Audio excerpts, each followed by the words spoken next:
I got so much motherfucking design on right now.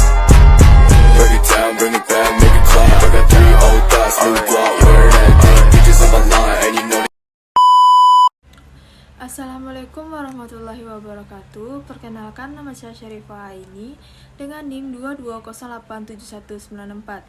Di video kali ini saya akan mencoba mempresentasikan sedikit mengenai belajar motorik lanjutan. Gerak dan motorik. Gerak merupakan perpindahan atau pergeseran.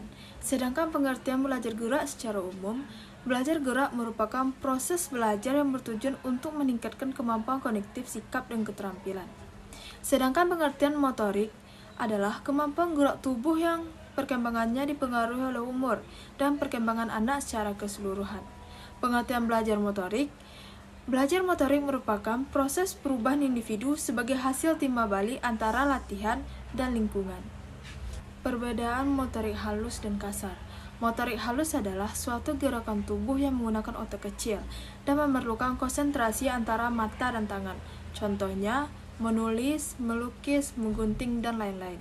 Sedangkan motorik kasar adalah gerakan yang menggunakan otot besar dan membutuhkan banyak tenaga. Contohnya, berlari, berjalan, dan melakukan lompatan.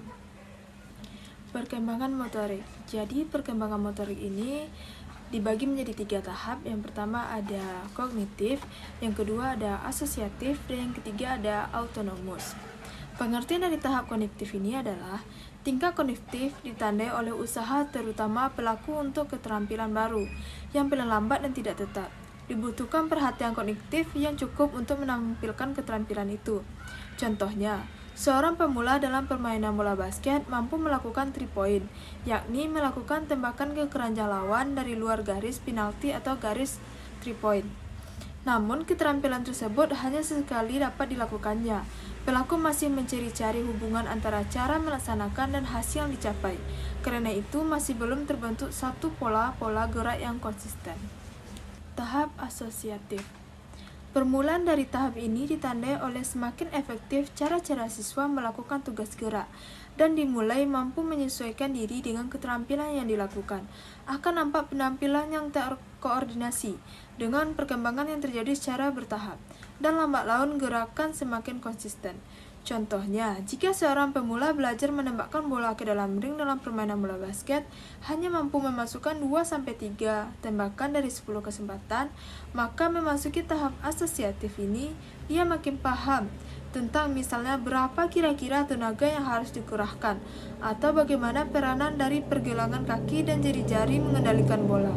Gerakan tidak lagi untung-untungan, tetapi makin konsisten, artinya gerakannya makin terpola, dan dia semakin menyadari kaitan antara gerak dan hasil yang tercapai. Tahap autonomus.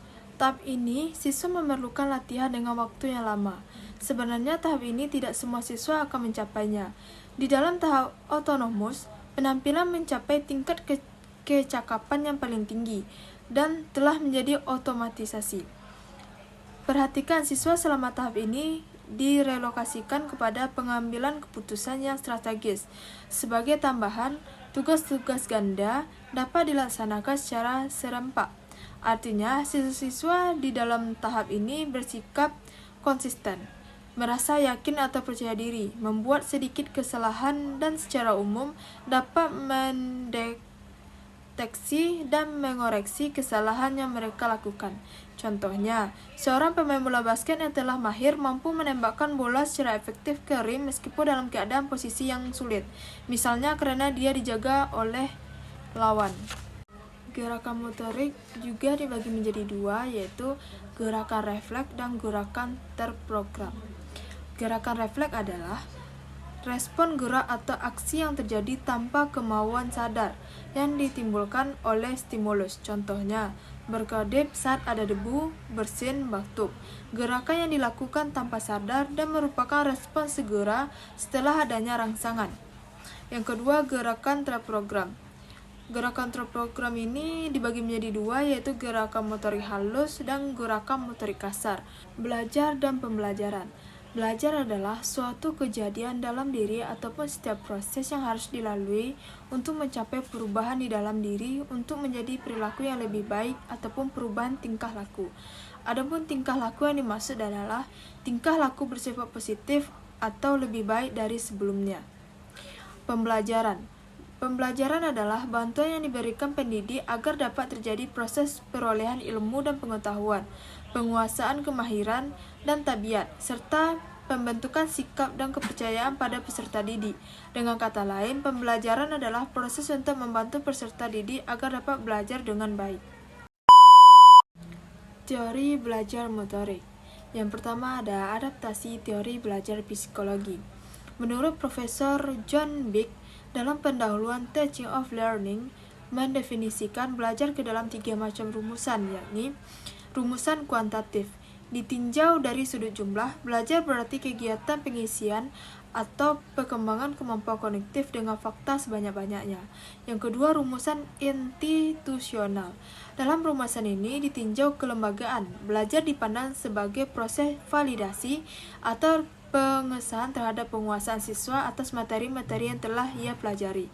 Yang ketiga ada rumusan kualitatif, yaitu tinjauan mutu, ialah proses memperoleh arti-arti dan pemahaman-pemahaman secara menafsirkan dunia ke sekeliling siswa. Kelompok teori asosiasi stimulus respon.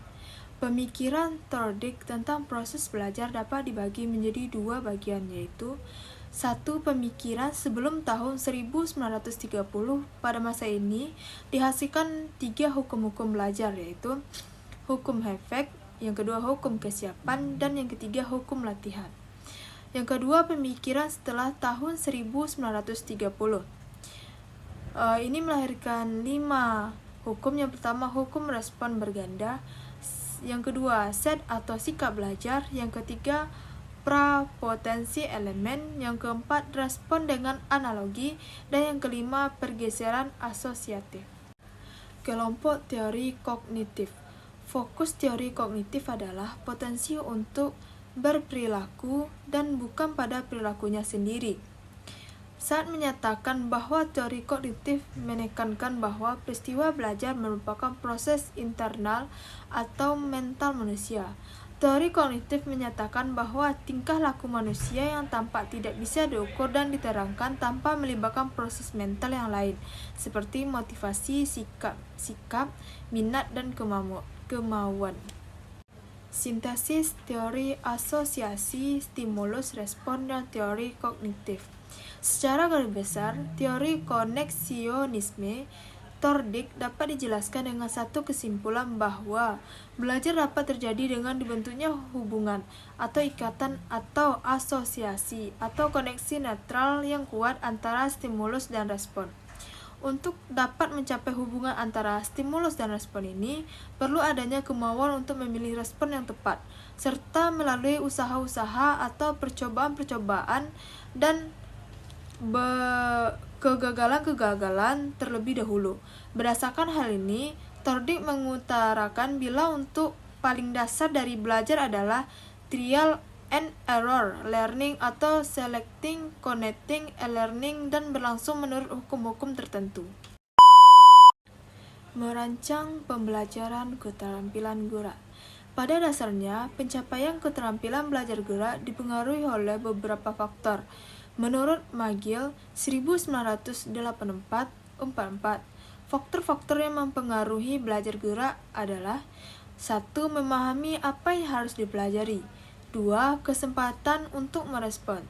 3. Adanya umpan balik. 4. Reinforcement. Menyusun rencana pembelajaran. Susunan rencana pembelajaran terdapat beberapa susunan, yaitu 1. Menganalisis capaian pembelajaran atau CP untuk menyusun tujuan pembelajaran dan atur tujuan pembelajaran. 2. Perencanaan dan pelaksanaan asesmen diagnostik. Yang ketiga, mengembangkan modul ajar. Yang keempat, penyesuaian pembelajaran dengan tahap capaian dan karakteristik peserta didik.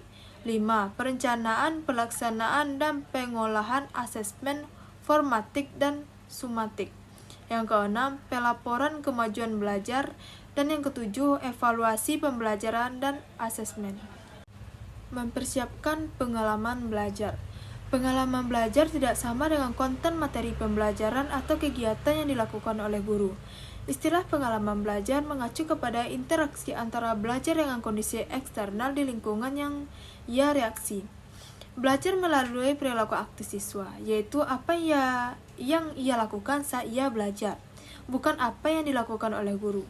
Berdasarkan pendapat tersebut dapat dijelaskan bahwa pengalaman belajar, pengalaman mengacu kepada interaksi pembelajar dengan kondisi eksternalnya, bukan konten pelajaran. Pengalaman belajar mengacu kepada belajar melalui perilaku aktif siswa. Belajar akan dimiliki oleh siswa setelah dia mengikuti kegiatan belajar mengajar. Pengalaman belajar itu merupakan hasil yang diperoleh siswa. Memperkaya pengalaman belajar. Penting bagi setiap orang untuk senantiasa memperkaya diri dengan beragam pengalaman agar kualitas pribadi semakin meningkat. Ada beberapa cara, yaitu sebagai berikut. Yang pertama, berani untuk mencoba sesuatu yang baru. Yang kedua, merenungkan proses perjalanan diri. Yang ketiga, belajar dari pengalaman orang lain. Yang keempat, tidak menolak nasihat. Yang kelima, tidak malas untuk terus meningkatkan keterampilan. Pemberian feedback dalam pembelajaran. Menurut Honsel 2028 bahwa feedback dapat dilakukan dengan berbagai bentuk. Yang pertama, siswa dapat memberikan feedback satu sama lain pada draft atau rencana tugas. Misalnya dengan membuat komentar evaluasi dan menawarkan saran perbaikan. Yang kedua, siswa dapat memberikan komentar pada karya tertulis atau presentasi yang dirancang untuk duduk bersama atau melengkapi feedback tertulis dari tutor. Yang ketiga, siswa dapat berdiskusi dengan satu sama lain terhadap tugas ataupun hasil evaluasi. Yang keempat, siswa dapat diajak untuk membahas dan mengusulkan kriteria dari tugas yang akan dinilai oleh tutor. Sehingga dengan pemberian feedback, siswa lebih termotivasi, lebih aktif, lebih cepat diakses, dan lebih bebas untuk mengungkapkan ide atau gagasannya dalam memberikan komentar, lebih meningkatkan kepercayaan diri, lebih memahami kelebihan dan kekurangannya. Sehingga dengan memberikan feedback dalam proses pembelajaran dapat menghasilkan belajar yang maksimal. Hasil belajar maksimal terlihat apabila terjadi perubahan pengetahuan, keterampilan, sikap, dan perilaku sebagaimana yang diharapkan dalam tujuan pendidikan nasional. Sekian presentasi dari saya, terlebih dan kurangnya, dan apabila ada kesalahan kata, saya mohon maaf. Assalamualaikum warahmatullahi wabarakatuh.